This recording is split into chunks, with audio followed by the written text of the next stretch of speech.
प्यारे बच्चों, हिंदी की कक्षा में एक बार पुनः आपका स्वागत करती हूँ। मैं माया, प्रवक्ता हिंदी, एडी राजकीय कन्या इंटर कॉलेज गोरखपुर।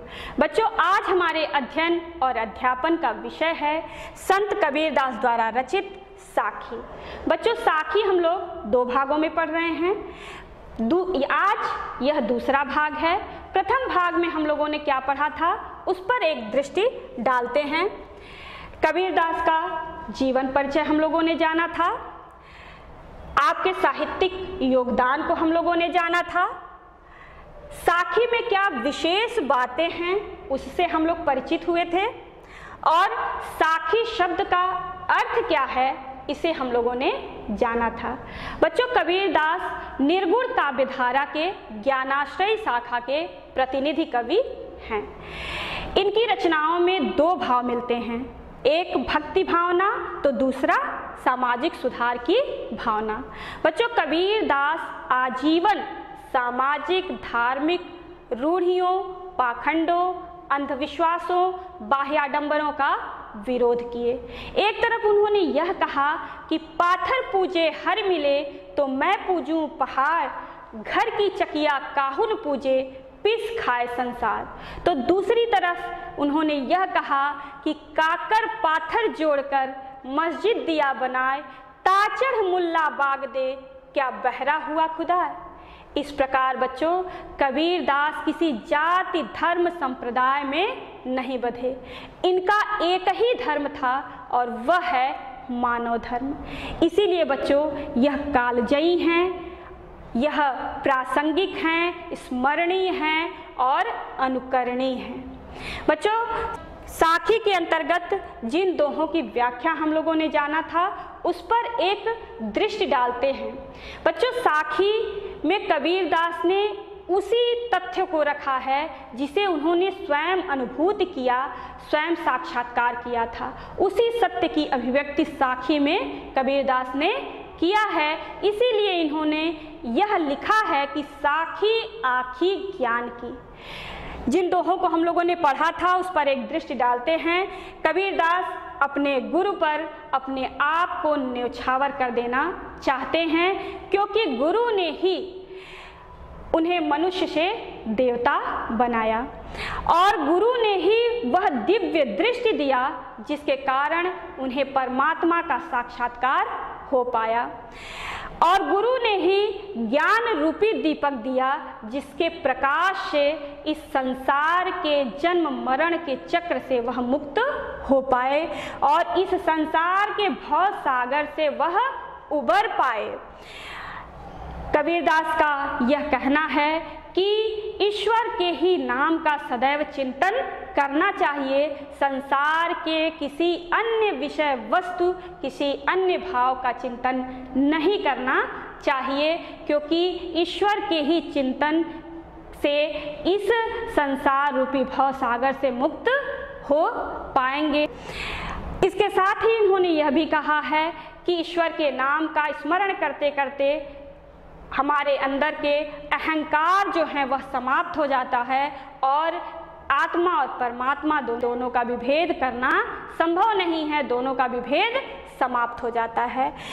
अब हम उस दोहा की तरफ चलते हैं जिसे आज हमें पढ़ना है। पढ़ती हूँ मैं इस दोहा को छंद विधान के अनुसार, छंद के लय गति तुक के अनुसार, जिस राग से आप पूर्व परिचित हैं, जो राग अत्यंत ही मार्मिक है, हृदय स्पर्शी है।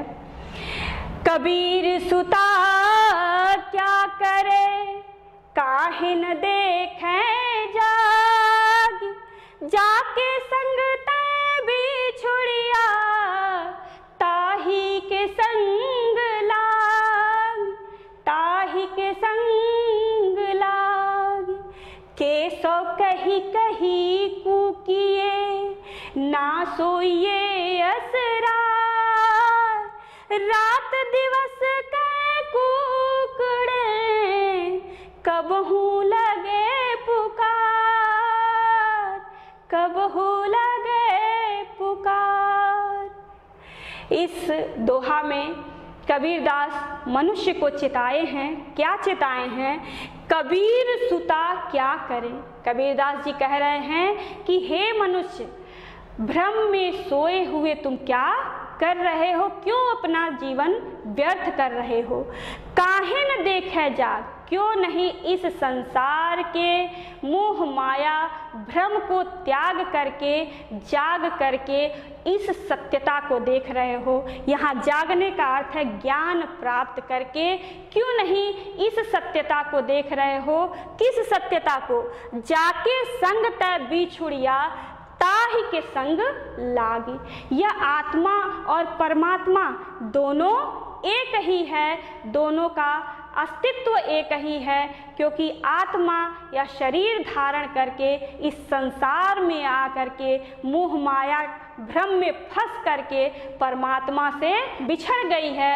लेकिन जब इस भ्रम को त्याग दोगे और यह शरीर समाप्त होगा तो यह आत्मा परमात्मा में विलीन हो जाएगी, क्योंकि आत्मा का अस्तित्व परमात्मा से अलग नहीं है। क्यों नहीं हे मनुष्य, इस सत्यता को क्यों नहीं तुम समझ रहे हो? क्यों नहीं अपने अस्तित्व को समझ रहे हो? केसो कही कही कूकिए ना सोइए असरार, रात दिवस कै कूकड़े कबहू लगे पुकार। कबीरदास जी इसमें यह कह रहे हैं कि सदैव ईश्वर के नाम का ही स्मरण करते रहना चाहिए, रटते रहना चाहिए, कूकते रहना चाहिए कोयल की भांति। ना सोइए असरार, इस संसार में भ्रम में आलस्य में सो करके अपने जीवन को व्यर्थ नहीं करना चाहिए, क्योंकि रात दिवस कै कूकड़े। हे मनुष्य, अगर रात और दिन ईश्वर के नाम का रट लगाते रहोगे, ईश्वर का ही स्मरण करते रहोगे, तो निश्चय ही कभी न कभी तुम्हारे इस पुकार को परमात्मा सुनेंगे, तुम्हारे इस व्यथा को परमात्मा सुन लेंगे और तुम्हारे इस व्यथा को दूर कर देंगे। अर्थात मोक्ष की प्राप्ति तभी संभव हो पाएगी और आत्मा और परमात्मा दोनों एक तभी हो पाएंगे। एक बार पुनः देखते हैं, कबीरदास जी कह रहे हैं कि संसार के भ्रम में हे मनुष्य सो करके क्या कर रहे हो?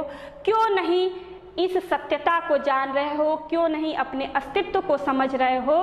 क्योंकि आत्मा और परमात्मा दोनों एक ही हैं। यह शरीर धारण करके इस संसार के मोह माया भ्रम में फंस करके यह आत्मा परमात्मा से बिछड़ गई है और पुनः ईश्वर के स्मरण के माध्यम से मोक्ष मिलने के बाद यह आत्मा परमात्मा में ही विलीन हो जाती है, क्योंकि आत्मा का अस्तित्व परमात्मा से अलग नहीं है।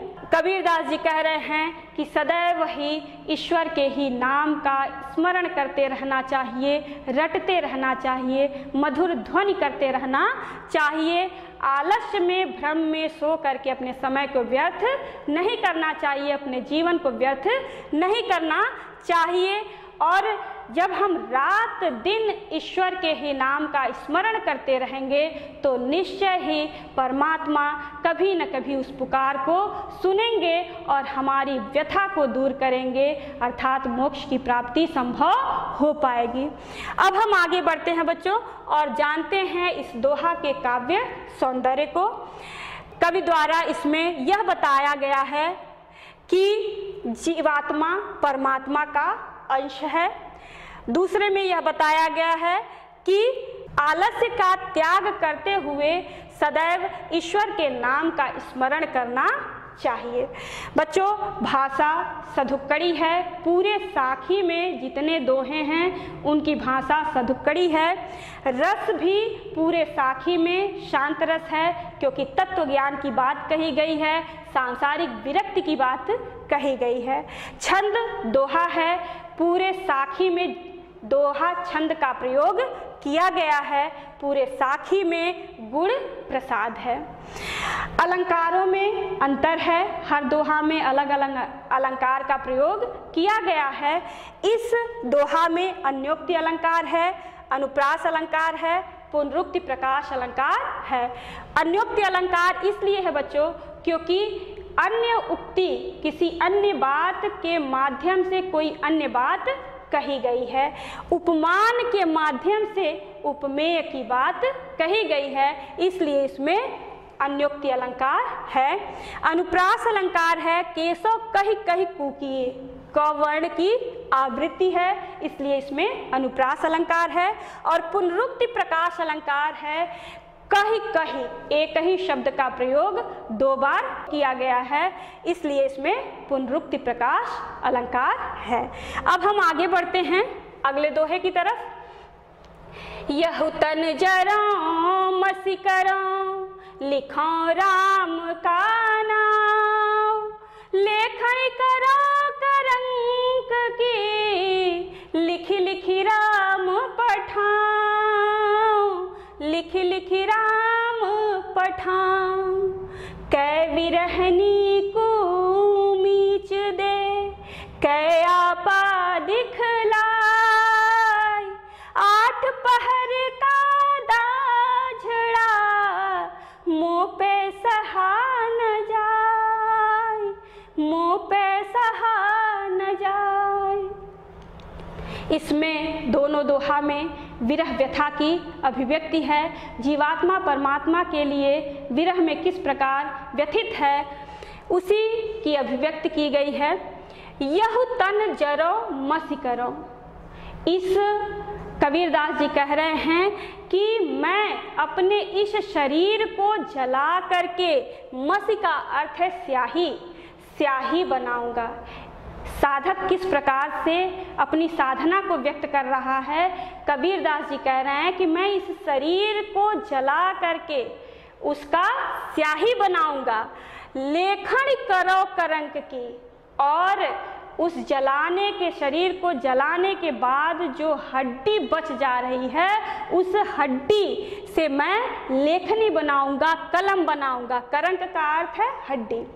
उस हड्डी से मैं लेखनी बनाऊंगा और स्याही और कलम से क्या करूंगा, लिखो राम का नाम, राम का नाम लिखूंगा और लिख लिख राम पठाऊं, और राम का नाम लिख करके ईश्वर के पास उसे प्रेषित करूंगा, भेजूंगा। अर्थात इसमें यह कहना चाह रहे हैं कि इतनी तपस्या मैं करूंगा कि कभी न कभी तो वह उस पत्र को ईश्वर पढ़ेंगे, समझेंगे और मेरी व्यथा को दूर करेंगे।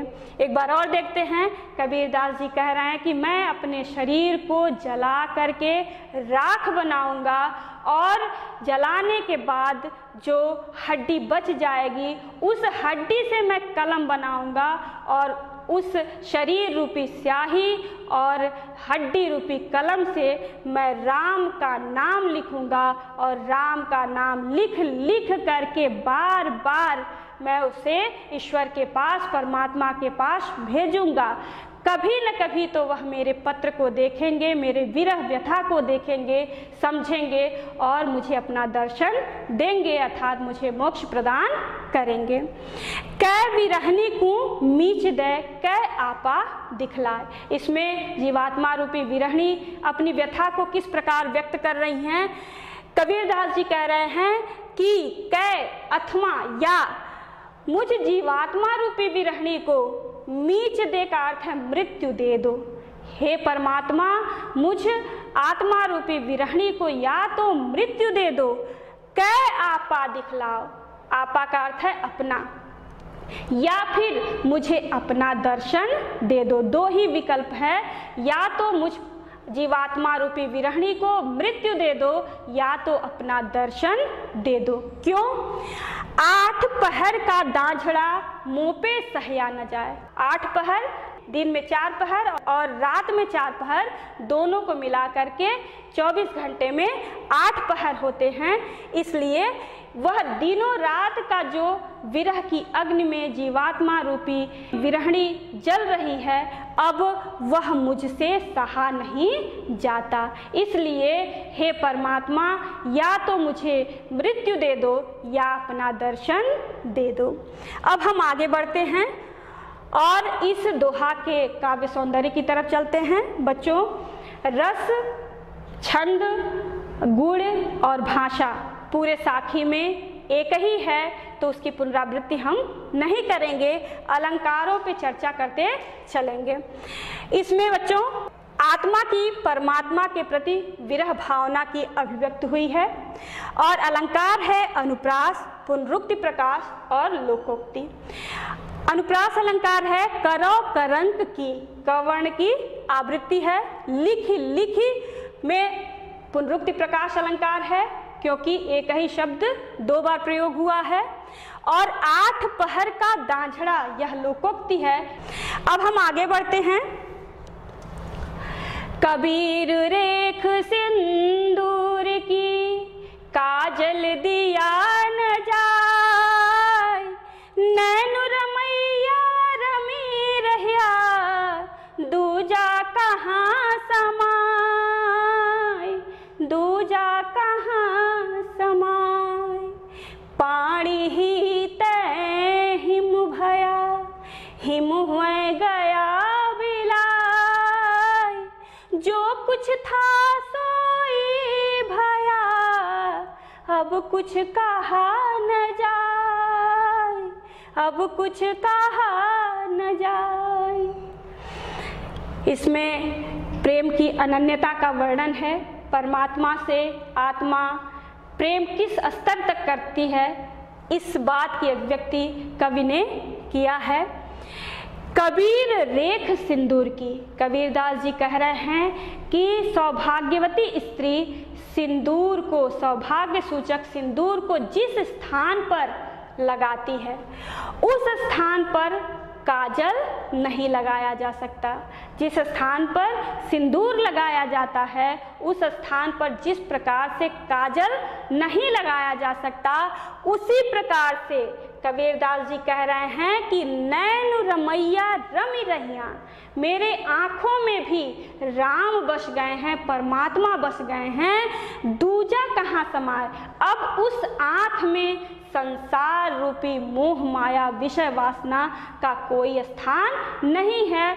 उस आँख में अब सांसारिक विषय वस्तु का बसना मुश्किल है, क्योंकि इस आँखों में परमात्मा बस गए हैं। जिस प्रकार से सौभाग्यवती स्त्री सिंदूर जहाँ लगाती हैं वहाँ काजल नहीं लगाया जा सकता, उसी प्रकार मेरे आँखों में परमात्मा का निवास हो गया है। अब उसमें सांसारिक विषय वस्तु का समावेश नहीं किया जा सकता, उसमें बस नहीं सकता। दूसरे में है पानी ही तय हिम भया, हिम में गया बिलाय, जो कुछ था सोई भया, अब कुछ कहा न जाए। इसमें अद्वैतवाद की बात कही गई है कि आत्मा और परमात्मा दोनों एक ही हैं। कैसे? उदाहरण के माध्यम से, दृष्टांत के माध्यम से समझाया गया है। कबीरदास जी कह रहे हैं कि पानी ही तय हिम भया, जिस प्रकार से पानी तापमान कम हो जाता है तो बर्फ बन जाता है, पानी जम करके बर्फ बन जाता है। हिम में गया बिलाय, और जब फिर तापमान अधिक हो जाता है तो बर्फ पिघल करके पुनः पानी ही बन जाता है। अर्थात जो था मूल रूप में पानी था तो पानी ही बन गया। जो कुछ था सोई भया, जो जिसका अस्तित्व था, जो मूल रूप में था वही बन गया। अब कुछ कहने की आवश्यकता नहीं है। अर्थात इसका अर्थ यह है कि जिस प्रकार से पानी से बर्फ बन जाता है, बर्फ पुनः पिघल करके पानी हो जाता है, वैसे ही आत्मा भी परमात्मा से इस संसार में आकर के अलग हो जाती है। इस संसारिक मोह माया में फंस करके आत्मा परमात्मा से अलग हो जाती है। लेकिन जब मोक्ष की प्राप्ति हो जाती है, इस संसार से विरक्ति हो जाती है, तो पुनः यह आत्मा परमात्मा में विलीन हो जाती है। वह अपने अस्तित्व को समाप्त करके परमात्मा के अस्तित्व में विलीन हो जाती है। आगे हम चलते हैं और इस दोहा के काव्य सौंदर्य को जानते हैं। बच्चों, इसमें ईश्वर के प्रति अनन्य प्रेम की अभिव्यक्ति हुई है। सिंदूर यहाँ पे सौभाग्य का सूचक है। और काजल विषय वासना का प्रतीक है। इसमें अद्वैतवाद दर्शन का प्रतिपादन किया गया है। अलंकार है अनुप्रास, रूपक और अन्योक्ति अलंकार है। सिंदूर और काजल में रूपक अलंकार है और रमैया रमि रहिया में र वर्ण की आवृत्ति है, इसलिए अनुप्रास अलंकार है। और अन्योक्ति अलंकार इसलिए है कि उपमान के माध्यम से उपमेय की अभिव्यक्ति की गई है, अर्थात किसी अन्य उक्ति के माध्यम से कोई अन्य बात कही गई है, इसलिए यहाँ पे अन्योक्ति अलंकार है। अब हम आगे बढ़ते हैं। नैनांतरी आओ तू जो हो नैन झपे, ना हो देखो और को, ना तुझ देखन दे, ना तुझ देखन दे। कबीर हरि रस यों पिया, बाकी रही न था कि, पाका कलश कुम्हार का, बहुरी न चढ़ई चाक, बहुरी न चढ़ई चाक। इसमें कबीरदास जी प्रेम की अनन्यता का वर्णन किए हैं। क्या कह रहे हैं कि नैना अंतरी आओ तू, मेरे आँखों में आप बस जाइए हे परमात्मा रूपी प्रियतम, आप मेरे आँखों में बस जाइए। कब बस जाइए? जो हूँ नैन झपे, जो ही मैं आँखों को बंद करूँ त्यों ही आप मेरे आँखों में बस जाइए, जिसके कारण क्या होगा? ना हो देखो और को, हाँ का अर्थ है मैं, जिसके कारण मैं किसी को नहीं देख पाऊंगी, अर्थात जब मैं अपने आँख को बंद कर लूंगी तो किसी अन्य को मैं नहीं देखूंगी, अर्थात किसी अन्य के प्रति मेरा प्रेम नहीं होगा, संसार के किसी विषय वस्तु में मेरा ध्यान नहीं जाएगा। और ना तुझ देखन दे, और जब मैं आँखों को बंद कर लूंगी और आप मेरे आँखों में समाहित हो जाएंगे तो आप भी किसी अन्य को नहीं देख पाएंगे, अर्थात आत्मा और परमात्मा दोनों एक हो जाएंगे, दोनों एक दूसरे में सन्नद्ध हो जाएंगे। कबीर हरि रस यों पिया, बाकी रही न था कि, पाका कलश कुम्हार का, बहुरी न चढ़ई चाकी।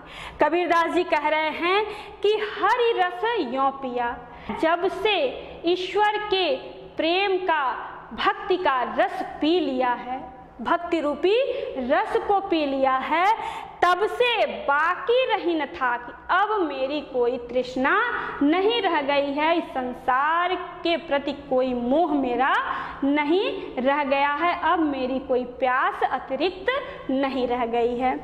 पाका कलश कुम्हार का दृष्टांत दे रहे हैं कि जिस प्रकार से कुम्हार अपने चाक पर पके हुए घड़े को पुनः नहीं चढ़ाता, उसी प्रकार से मैं भी उस परमात्मा में विलीन हो जाना चाहता हूँ, ताकि पुनः इस संसार रूपी चाक पर चढ़ने की मुझे आवश्यकता नहीं पड़ेगी, अर्थात मेरी संसार से विरक्ति हो गई है, संसार के विषय वासना से मैं मुक्त हो गया हूँ और ईश्वर के रस का मैं पान कर लिया हूँ, ईश्वर के भक्ति का रस पान कर लिया हूँ, इसलिए मुझे इस संसार रूपी चाक पर पुनः चढ़ने की आवश्यकता नहीं पड़ेगी।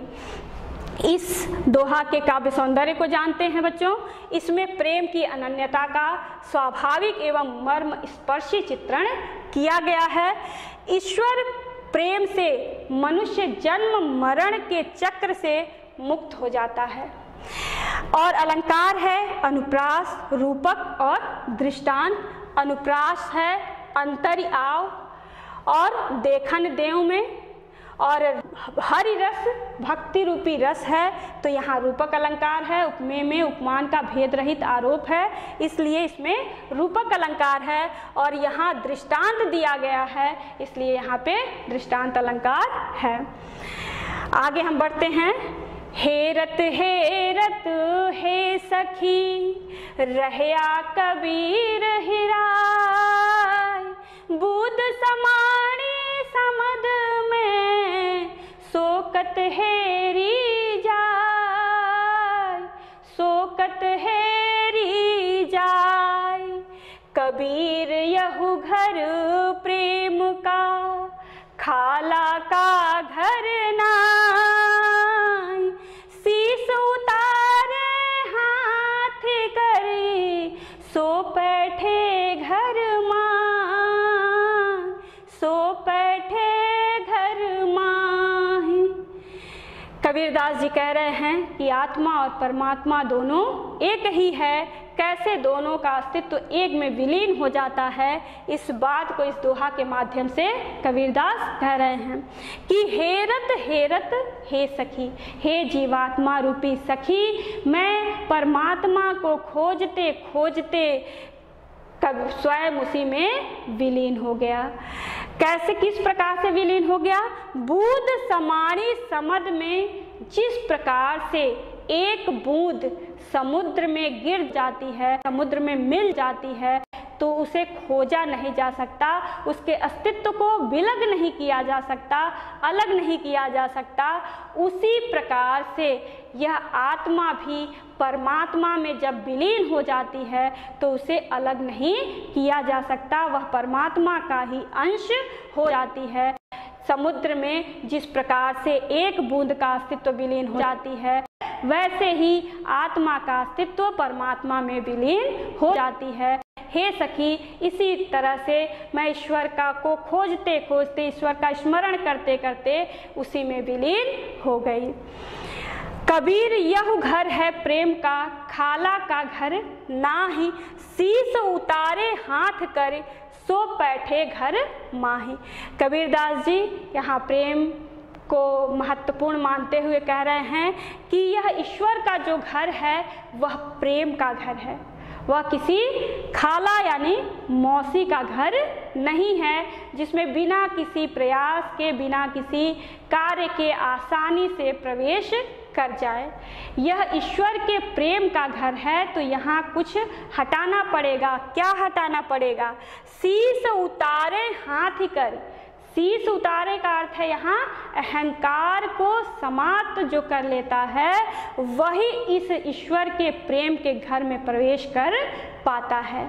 कबीरदास जी ने एक जगह और लिखा है कि प्रेम गली अति साकरी, जामे दो न समाए। अर्थात प्रेम के घर में अहंकार का समावेश नहीं हो सकता। जब तक अहंकार का हम त्याग नहीं करेंगे, तब तक ईश्वर के प्रेम के घर में प्रवेश हम नहीं कर सकते।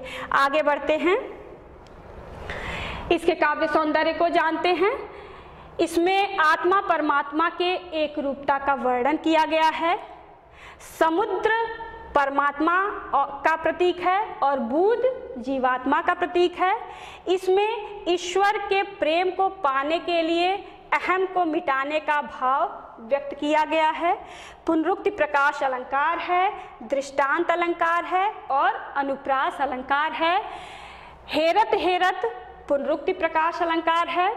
बूंद समाणी समद में दृष्टांत है और समाणी समद में अनुप्रास अलंकार है, क्योंकि सवर्ण की आवृत्ति हुई है। अगला है और अंतिम है, जब मैं था तब हरि नहीं, अब हरि है मैं ना। सब अंधियारा मिट गया, जब दीपक देखा माँ, जब दीपक देखा माँ। कबीरदास इसमें भी आत्मा और परमात्मा की अनन्यता का वर्णन किए हैं, आत्मा और परमात्मा की एकता का वर्णन किए हैं। क्या कह रहे हैं कि जब मैं था तब हरि नहीं। मैं का अर्थ है अहंकार। जब मेरे अंदर अहंकार की भावना थी, तब मुझे ईश्वर की प्राप्ति नहीं हुई। जब तक मेरे अंदर अहंकार था, तब तक मुझे ईश्वर की प्राप्ति नहीं हुई। अब हरि है मैं नाही। अब जब मेरे अंदर अहंकार की भावना समाप्त हो गई तो मुझे ईश्वर की प्राप्ति हो गई। अब हरि हैं, अब परमात्मा मेरे पास हैं, लेकिन अहंकार की भावना में नहीं है। सब अंधियारा मिट गया जब दीपक देखा माही। जब ज्ञान का प्रकाश मेरे हृदय में प्रकाशित हुआ, ज्ञान रूपी दीपक प्रज्वलित हुआ, तब सभी इस संसार के मोह माया का जो बंधन था वह समाप्त हो गया, सभी अंधकार समाप्त हो गया और मुझे परमात्मा का दर्शन हो गया। अब बच्चों, हम इसके काव्य सौंदर्य को भी जान लेते हैं कि इसमें अहंकार के कारण ही जीवात्मा परमात्मा से मिल नहीं पाती। अहंकार ही वह कारण है जो आत्मा और परमात्मा को अलग करती है। और दूसरा है अंधियारा अज्ञानता का प्रतीक है और दीपक ज्ञान का प्रतीक है। इसमें रूपक अलंकार का प्रयोग किया गया है। अब बच्चों, हम आज के अभ्यास कार्य को जान लेते हैं कि यह दोहा है, ये पद्यांश है और पद्यांश से ही संबंधित 5 प्रश्न हैं। इसी तरह के प्रश्न पूछे जाते हैं आपके प्रश्न पत्र में। पहला प्रश्न है, प्रस्तुत पद्यांश का संदर्भ लिखिए। इसका संदर्भ आपको लिखना है। रेखांकित अंश की व्याख्या कीजिए। आपके समक्ष रेखांकित अंश है, इसकी व्याख्या आपको करनी है। तीसरा प्रश्न है, कवि ने कौन सा मार्ग कठिन बताया है। चौथा प्रश्न है, कोई साधक ईश्वर के प्रेम को कब प्राप्त कर सकता है। और अंतिम है, प्रस्तुत दोहा में कौन सा अलंकार है।